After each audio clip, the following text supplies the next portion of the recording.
어린이 스피치란 징검다리라고 생각하는데요.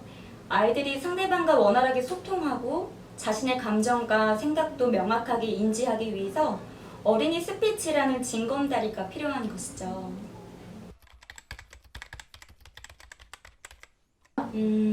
한번 생각해 보세요. 한 아이가 친구한테 멱살이 잡혔습니다. 말 한마디 하지 못한 채 그냥 울고만 있었는데요. 당장 아이를 도와줄 친구, 부모님, 선생님마저 곁에 없었어요. 홀로 남은 아이는 어떻게 해야 할까요? 이처럼 누구도 나를 지켜줄 사람이 없을 때 스피치가 자신의 생각과 감정을 표현하는 것을 돕는다면 시작하지 않을 이유가 없는 거죠. 우리는 평생 말이라는 도구를 사용해서 의사소통을 하거든요. 그래서 자신의 감정을 말로 표현하기 어려워하는 아이들한테는 스피치가 꼭 필요한 거죠.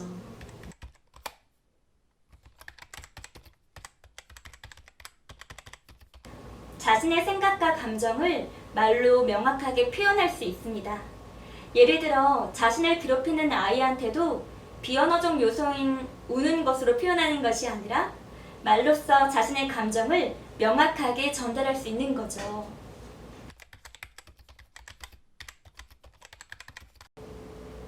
예전에 웅변학원 하면 어떤 게 떠오르세요? 이 연사 이렇게 외칩니다 하는 대중 발표가 떠오르지 않으세요? 하지만 요즘 어린이 스피치는 학교 생활이 어려운데 어떻게 해야 할까? 발표가 조리 있게 말하기 어려운데 어떻게 하면 잘할 수 있을까? 나를 괴롭히는 친구한테 어떻게 하면 명확하게 내 의사를 전달할 수 있을까? 하는 등 일상생활하고 연관된 스피치를 배우고 또 실천한다라고 생각하시면 될 것 같아요.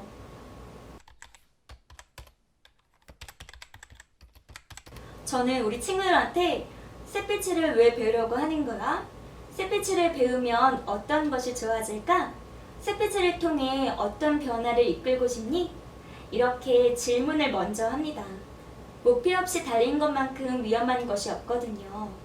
나한테 스피치가 왜 필요한지 직접 답을 얻고 그렇다면 무엇을 시작하는 것이 좋은지 같이 고민하는 것이 그 첫 단계입니다.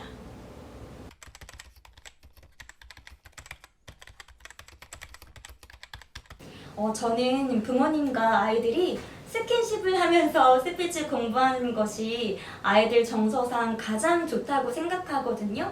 여기서 스킨십은 아이 컨택도 포함되는데요. 첫 번째로는 우리 아이와 사랑스럽게 눈을 마주치면서, 두 번째로는 개구리 뒷다리 하면서 리를 길게 발음을 하는 거죠. 셋째는 누가 더 리를 길게 발음했는지 대결하는 거예요. 이러면서 호흡 훈련을 하는 거거든요. 마지막으로 대결이 끝나면 서로 잘했다고 안아주는 거예요. 말의 재료인 호흡도 증진시키면서 스킨십으로 아동의 마음을 안정된 상태로 만드니까 일석이조죠?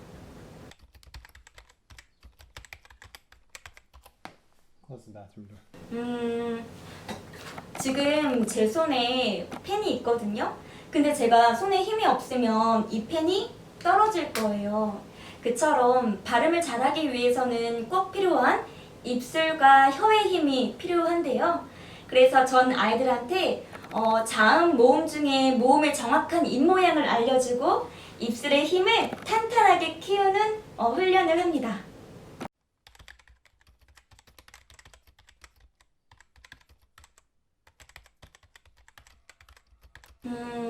제가 가르치던 한 아이가 살이 많이 찌고 발음도 부정확해가지고 주변 친구들한테 왕따를 당하던 학생이 있었어요.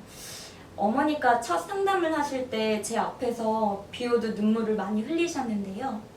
그 학생이 저와 반년 동안 스피치 훈련을 진행했고 2학기 때에는 학급 회장이라는 학급 회장이 되어 완전히 달라진 모습을 보여주어서 놀라웠어요. 스피치가 아이의 장점을 끌어내는 것이죠. 이제 그 친구는 학급 회장뿐만 아니라 다양한 도전을 하고 있습니다.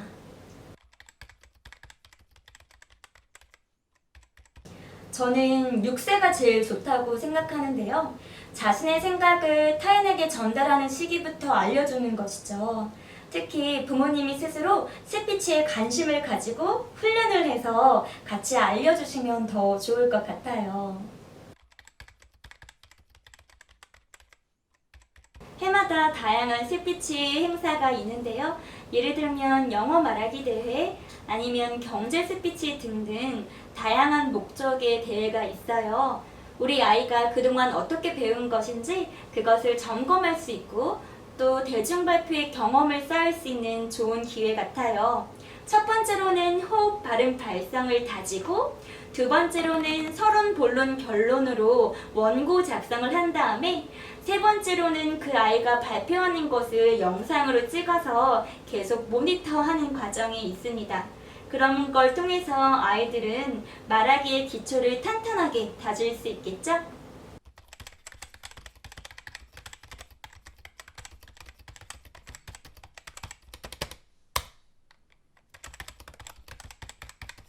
저는 아이가 스피치가 공부가 아닌 놀이가 됐으면 좋겠어요. 그리고 가장 제일 처음으로는 스피치는 나 자신을 지켜주는 아주 가장 중요한 도구다 라고 생각하는 것과 또 두 번째로는 혼자 하지 않고 부모님과 함께 친구들과 함께 연습하는 거예요. 부모님과 함께 연습하는 과정에서 아이들은 사회성을 키울 수 있고요. 제1차 집단인 가정과의 관계가 어렵다면 2차, 3차 집단인 사회와 학교에서도 굉장히 어려움을 처하는 우리 아이들의 모습을 보게 될 거예요. 저는 안녕 스피치라는 책을 통해서 아이들이 말하는 즐거움을 깨닫고 또 주변 친구들과 즐겁게 대화하고 소통하는 그 기회가 됐으면 좋겠어요. 안녕 스피치! 우리 친구들 안녕하세요. 안녕 스피치의 저자 조명실 선생님이에요. 우리 친구들 선생님이 아주 예쁜 책을 썼거든요. 짜자잔! 정말 예쁘죠? 이 책을 쓴 이유는 선생님이 어렸을 때 말하기에 어려움이 있었기 때문이에요. 우리 친구들 중에서 말하기 어려운 친구 있나요? 또는 나를 괴롭히는 친구한테 하지마 하고 말하기 어려운 친구는요? 그래서 선생님이 여러분의 스피치 친구가 되어주고 싶어요. 선생님이 만든 이 책의 장점은 14일 동안 스피치 습관을 만든다는 거예요. 말의 기초적인 호흡, 발음, 발성, 발표부터 아주 야무지게 써 있으니까 우리 친구들과 선생님과 아주 재미있게 노는 즐거운 마음으로 하루하루를 선생님과 스텝을 밟아가면서 14일 동안 스피치 습관을 만들면 정말 좋을 것 같아요. 안녕 스피치 책은 교보문고중 대형 서점에서 만날 수 있으니까 우리 빨리 만나볼까요? 그럼 스피치의 두려움은 안녕 하고 스피치의 즐거움은 안녕 할 수 있는 안녕 스피치 우리 기쁘게 만나볼게요.